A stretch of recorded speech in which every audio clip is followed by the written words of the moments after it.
Les lettres sont signées du Comité de sauvegarde de la Révolution, un groupe islamiste inconnu. Là encore, comme après le sabotage de la Seine-sur-Mer, il s'agit de brouiller les pistes en faisant croire, cette fois, à une action islamiste.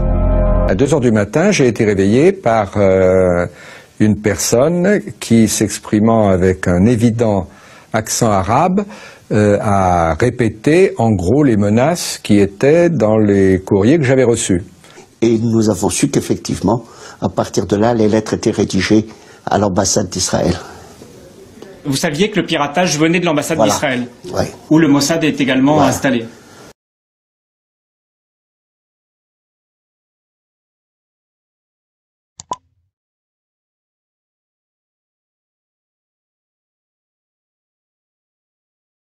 « 6 septembre 1975, Cadarache, dans les Bouches-du-Rhône. Saddam Hussein visite les installations du commissariat à l'énergie atomique. À ses côtés, le Premier ministre, Jacques Chirac. Le leader irakien rêve d'un réacteur nucléaire qui pourrait faire de lui le nouvel homme fort du monde arabe. La France, qui a besoin de pétrole, lui donne satisfaction. De retour à Paris, le chef du gouvernement annonce officiellement que la coopération nucléaire entre la France et l'Irak est lancée. Le sujet est sensible et la confidentialité de mise. Voici ce que la France vante à l'Irak pour 1,2 milliard de francs. Osirak est la copie conforme du réacteur nucléaire français Osiris. Sur le papier, c'est un réacteur de recherche qui ne peut pas être utilisé pour fabriquer une bombe atomique. Reçu à l'Élysée, Saddam Hussein assure au président français qu'il n'a pas l'intention de détourner ce matériel à des fins militaires. Mais le jour même de sa rencontre avec Valéry Giscard d'Estaing, le leader irakien dévoile son véritable objectif dans un entretien à ce journal libanais. L'accord avec la France est le premier pas vers la fabrication de l'arme atomique arabe. À 3500 km de Paris, Menahem Begin, le premier ministre israélien, sonne l'alarme. Leader de la droite dure, il est déterminé à défendre coûte que coûte la sécurité de l'État juif, entouré de pays arabes hostiles. Arié Nahor, ici à gauche, était à l'époque son plus proche conseiller. Il se souvient de l'inquiétude de Menahem Begin au sujet d'Osirak. Begin nous a dit: hier, quand je suis rentré chez moi, j'ai vu des enfants jouer dans le jardin. Et je me suis dit à moi-même, nous ne devrons jamais permettre à ce salaud d'infliger à ces enfants qui vivent ici ce que d'autres enfants juifs, d'autres petits Shlomo et Sarah ont vécu là-bas. Il voulait dire en Europe, pendant l'Holocauste. C'est ainsi qu'il a élaboré sa doctrine nucléaire. Selon cette doctrine, l'État hébreu ne laissera jamais aucun pays ennemi, ceux qui ont juré de détruire Israël, produire ou utiliser des installations nucléaires. À l'ambassade d'Israël à Paris, les diplomates s'activent. Ils s'efforcent de convaincre les Français de renoncer au projet Osirak, qu'ils ont rebaptisé au Chirac. Mais ces efforts diplomatiques n'aboutissent pas. Il faut trouver un autre moyen de contrer les ambitions nucléaires de Saddam Hussein. C'est alors que le Mossad entre en action. La Seine-sur-Mer, dans le Var. C'est dans cette société que sont entreposées les pièces maîtresses du réacteur de Saddam Hussein. Objectif du Mossad: détruire ce matériel nucléaire avant son départ pour l'Irak. Début 1979, un agent du Mossad loue un appartement dans cette résidence luxueuse. Elle est située à 2 km de l'objectif, distance idéale pour préparer l'opération sans se faire repérer. Après plusieurs mois d'observation, le plan est prêt. Le sabotage est prévu dans la nuit du 5 avril, 4 jours seulement avant l'expédition du matériel à Bagdad. Cet homme s'appelle Gad Shimron. À l'époque, c'est un agent opérationnel du Mossad. Il n'a pas participé directement à l'opération de la Seine-sur-Mer, mais il sait comment elle s'est déroulée. Dans la nuit du 5 au 6 avril 1979, l'opération est déclenchée. Pour pénétrer dans l'entreprise, les agents du Mossad doivent détourner l'attention des 3 gardiens qui surveillent le site. Le service secret utilise alors l'une de ses techniques habituelles. Il envoie sur les lieux une jolie femme. Au milieu de la nuit, ils ont monté une véritable scène de cinéma. Une très belle fille blonde manque d'être renversée par une voiture. Et elle commence à injurier le conducteur. Et du coup, tous les gardiens sont très occupés à regarder ce qui se passe dans la rue. Pendant que les gardiens observent la scène, un commando s'introduit dans le hangar numéro 3. Un bâtiment de 500 mètres carrés dans lequel est stocké le matériel irakien. Les artificiers placent leurs explosifs, munis de retardateurs.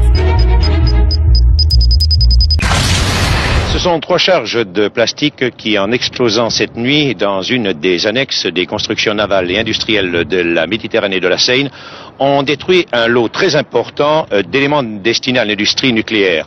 Il y avait un bloc destiné à recevoir des piles atomiques et 2 réacteurs expérimentaux pour l'Irak. Pour ne pas être accusé, le Mossad doit maintenant brouiller les pistes. À 13h, coup de téléphone au journal Le Monde. Le sabotage est revendiqué par une organisation écologiste dont personne n'a jamais entendu parler. Je pense que d'une certaine manière, ça montre l'esprit créatif du Mossad. Ils ont imaginé cette revendication anonyme d'une organisation écologiste qui dit « Nous avons fait sauter le cœur du réacteur car nous sommes contre le nucléaire ». Et croyez-moi, en 79, c'était très vraisemblable. Au même moment, les écologistes manifestent dans le nord de la France. La crainte du nucléaire est dans l'air du temps. La revendication est crédible. À Bagdad, Saddam Hussein est furieux du sabotage de la Seine-sur-Mer. Il veut que la France reconstruise à neuf les pièces endommagées. Raymond Barre, le nouveau Premier ministre, se rend alors en Irak. Il assure au Raïs que les dégâts sont réparables en quelques mois. Cruelle déconvenue au quartier général du Mossad, dont les chefs pensaient retarder le projet de 2 ans. Il faut passer à l'étape suivante. Après le matériel, les services secrets israéliens vont maintenant viser les hommes. Le professeur El Meshad, 47 ans, est l'un des hauts responsables du programme nucléaire irakien. Le savant atomiste est venu à Paris pour s'assurer que la France livrera bien à l'Irak de l'uranium enrichi, indispensable à la fabrication d'une bombe atomique. Le 14 juin 1980, la police le retrouve mort, assassiné, dans sa chambre de l'hôtel Méridien. 18 juin 1980. La presse annonce l'assassinat d'un savant atomiste égyptien. Les indices sont minces. Pas d'arme du crime, aucune empreinte, pas de traces d'effraction. Le même jour, à Jérusalem, alors que la presse française échafaude toutes sortes d'hypothèses, la radio publique israélienne est visiblement très bien informée. Elle donne même ce qui pourrait être le mobile du crime.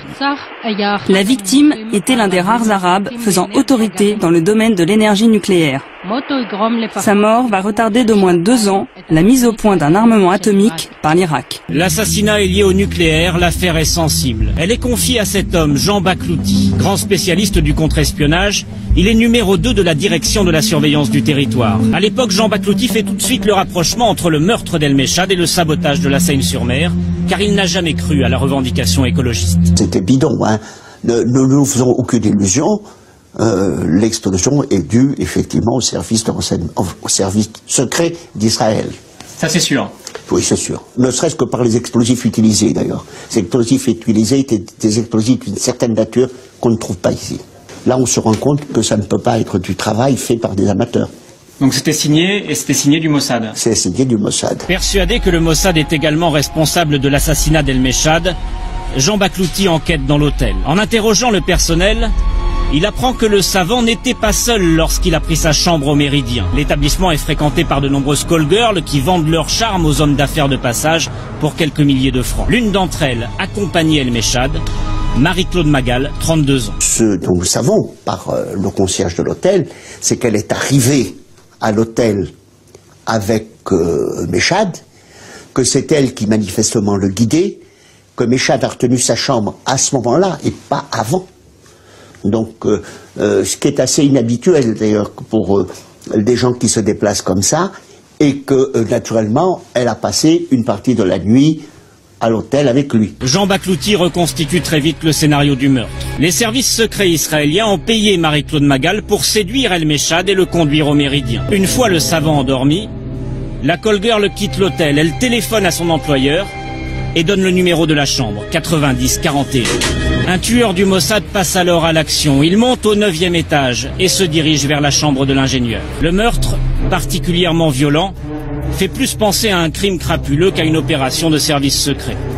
Mais quand les circonstances l'exigent, le Mossad n'hésite pas à utiliser des armes blanches. Ils ont voulu que ça se passe le plus discrètement possible. Donc le meilleur moyen de tuer quelqu'un dans un hôtel où il y a des va-et-vient, c'est de l'égorger. Dans les semaines qui suivent l'assassinat, Marie-Claude Magal est introuvable. Jean Baklouti enquête alors auprès des proches de la jeune femme et leur montre des photos de plusieurs agents du Mossad. Coup de chance, l'un d'entre eux a été vu en compagnie de la jeune femme. La DST identifie ainsi l'homme qui a recruté la call girl et assassiné El Meshad. Nous avons identifié physiquement le gars qui l'a fait. Nous savons quel est le gars. Et si vous le connaissiez, si vous le voyez, vous seriez convaincu qu'il est capable de faire ce genre de choses. Pourquoi? Physiquement, c'est une brute, c'est un bonhomme capable de tout faire et convaincu de toute façon qu'il faut défendre Israël à tout prix, il aurait été capable de tout faire par patriotisme. C'est un agent du Mossad, hein? Ah, c'est un agent du Mossad. Cet homme du Mossad, la DST le connaît sous le nom de Krif. C'est l'un des agents qui opère depuis l'ambassade d'Israël à Paris. Mais pour prouver que Krif est bien le coupable, Jean Baklouti doit interroger Marie-Claude Magal. Si la call girl confirme que l'agent du Mossad est bien son employeur, l'enquête sera bouclée. 3 semaines après l'assassinat, la police finit par retrouver la jeune femme, réfugiée chez ses parents à La Rochelle, et la convoque au quai des Orfèvres. 12 juillet 1980, boulevard Saint-Germain, 2h30 du matin. Dans quelques heures, Marie-Claude Magal doit se rendre chez la police. Une dispute éclate entre la call girl et un homme qui sort de ce café. L'homme pousse violemment la jeune femme sur la chaussée. Une voiture passe. Le témoin clé du meurtre d'El Mechad trouve la mort dans ce qui ressemble à un banal accident de la circulation. À partir d'un moment où ils ont su qu'on était en train de remonter la filière, il fallait se débarrasser de la bonne femme. Hein. C'est le témoin gênant, ça, vous savez. Le témoin gênant, on s'en débarrasse comme on peut. Elle a été poussée sous une voiture boulevard Saint-Germain et elle a été tuée. Poussée par qui? Par un tiers qu'on n'a pas identifié. Hein. On a identifié le gars qui l'a écrasé, sur lequel on a eu beaucoup de soupçons, sans pouvoir l'établir, parce que on a pensé que c'était une opération montée, mais nous n'avons pas pu l'établir. Sans le témoignage de Marie-Claude Magal, la DST ne peut pas prouver l'implication du Mossad dans le meurtre d'El Mechad. Difficile alors pour les pouvoirs publics français d'engager une procédure judiciaire ou de protester officiellement auprès d'Israël. Jean-François Poncet est alors ministre des Affaires étrangères. Je ne crois pas me souvenir qu'on ait pu identifier les services israéliens. Il y avait une forte suspicion. Mais il y avait une suspicion, voilà. Et justement, quelle est à ce moment-là la position de la France? Est-ce que c'est de dire il faut tout faire pour empêcher que des actions telles que celle-ci se mènent sur notre sol? Ou est-ce qu'on laisse faire en se disant... On ne peut pas, sur une suspicion, bâtir une politique. Après l'assassinat d'El Mechad, les ingénieurs irakiens en visite au CEA craignent pour leur vie. Ils sont protégés en permanence par des policiers de leur pays qui se font passer pour des stagiaires en formation. Gérard Bontron était à l'époque le directeur du projet Osirak. Il a bien connu un autre savant travaillant pour l'Irak, Abdul Rassoul, qui est mort dans des circonstances troublantes. Après avoir partagé un repas avec Abdul Rassoul et une dizaine de collègues français, Gérard Bontron apprend que l'ingénieur irakien est tombé subitement malade. Il envoie son adjoint aux nouvelles. Mon adjoint, le docteur Graff, là, est allé le voir. Il m'a dit, quand il est revenu, il m'a dit, écoutez, je suis très impressionné. Il est gonflé. Il a une peau qui est devenue grise comme celle d'un éléphant. Il parle à peine. Et on m'a dit qu'on ne savait pas ce qu'il avait. Et il a été envoyé au Val-de-Grâce où il est décédé quelques jours après son admission,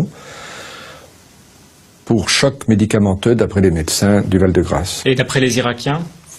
Les Irakiens, eux, ont tout de suite imaginé et affirmé qu'il s'agissait d'empoisonnement et qu'ils avaient analysé ses viscères au retour du corps, ce qui les avait confirmés dans cette opinion. Un second collègue irakien qui disparaît brutalement, Gérard Bontron et les ingénieurs français qui travaillent sur le projet sont sous le choc. Ils commencent à prendre peur. Sont-ils, eux aussi, dans la ligne de mire du Mossad? 7 août 1980, une rue de Saint-Germain-en-Laye en région parisienne. 1 mois et demi après l'assassinat d'El Mechad, une bombe explose devant un pavillon.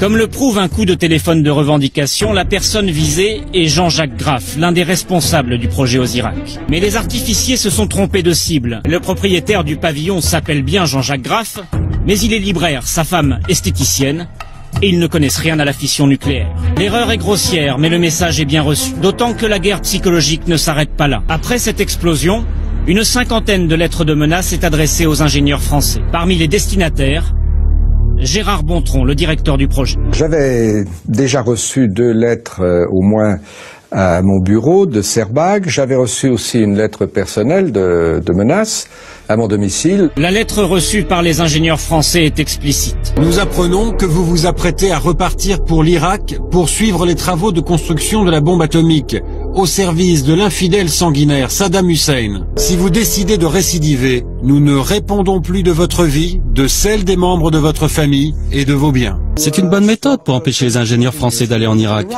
Vous n'avez pas besoin de les tuer, vous envoyez juste une lettre. Finalement, c'est très humain. Les lettres sont signées du Comité de sauvegarde de la Révolution, un groupe islamiste inconnu. Là encore, comme après le sabotage de la Seine-sur-Mer, il s'agit de brouiller les pistes en faisant croire, cette fois, à une action islamiste. Mais lorsqu'ils passent aux menaces téléphoniques, les agents du Mossad ont du mal à se faire passer pour des terroristes arabes. À 2 heures du matin, j'ai été réveillé par une personne qui, s'exprimant avec un évident accent arabe, a répété en gros les menaces qui étaient dans les courriers que j'avais reçus. Et je l'ai fait répéter pour essayer d'en tirer plus de renseignements, et l'accent arabe a disparu, puis il m'a dit « Oh, puis vous m'avez bien compris, terminé ». La ligne n'était pas sur écoute, impossible à l'époque de retracer l'appel. Pour les lettres de menace, en revanche, la DST trouve une piste. Les ingénieurs qui en sont les destinataires ont reçu le courrier juste avant de partir pour l'Irak, peu de temps après la réservation de leur billet d'avion. Nous nous sommes aperçus que c'était l'ordinateur d'Air France qui était piraté. On a retrouvé tous les listings, etc., avec les dates précises. Nous avons nos sources d'information aussi. Et nous avons su qu'effectivement, à partir de là, les lettres étaient rédigées à l'ambassade d'Israël. Vous saviez que le piratage venait de l'ambassade d'Israël, où le Mossad est également installé. Oui, automatiquement. Hein. La campagne d'intimidation conçue à l'ambassade d'Israël provoque une vingtaine de défections parmi les ingénieurs français. Pas suffisant pour enrayer le projet aux Irak. Le Mossad va-t-il aller plus loin, mettre ses menaces à exécution en tuant des ingénieurs français? Cela n'a jamais été envisagé. Jamais. Pourquoi? Parce que nous n'étions pas en guerre avec la France. Nous voulions être amis de la France. Début 1981, malgré 2 ans d'action du Mossad sur le sol français, le réacteur irakien est presque terminé. Les services secrets israéliens ont retardé le projet de Saddam Hussein, mais ils n'ont pas réussi à y mettre un terme. Ce n'était pas un échec, ils ont tenté tout ce qu'ils pouvaient. Et quand ils ont constaté qu'ils n'avaient plus d'autres moyens ou d'autres idées pour retarder le projet irakien, ils en ont informé le Premier ministre. À ce moment-là, Menachem Begin nous a dit « Le Mossad a fait ce qu'il a pu, il faut maintenant employer d'autres moyens, une autre stratégie. » Une autre stratégie. Menachem Begin décide que c'est maintenant à l'armée israélienne de prendre la relève du Mossad. Le 7 juin 1981, il lance un raid aérien sur Osirak. Nous sommes à bord de l'un des 14 chasseurs bombardiers qui se dirigent vers le réacteur irakien, à 1000 km de Jérusalem. Le pilote informe ses supérieurs de sa progression.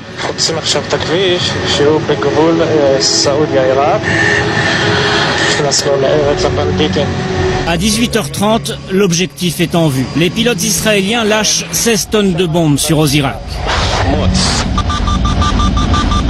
L'opération dure seulement 2 minutes.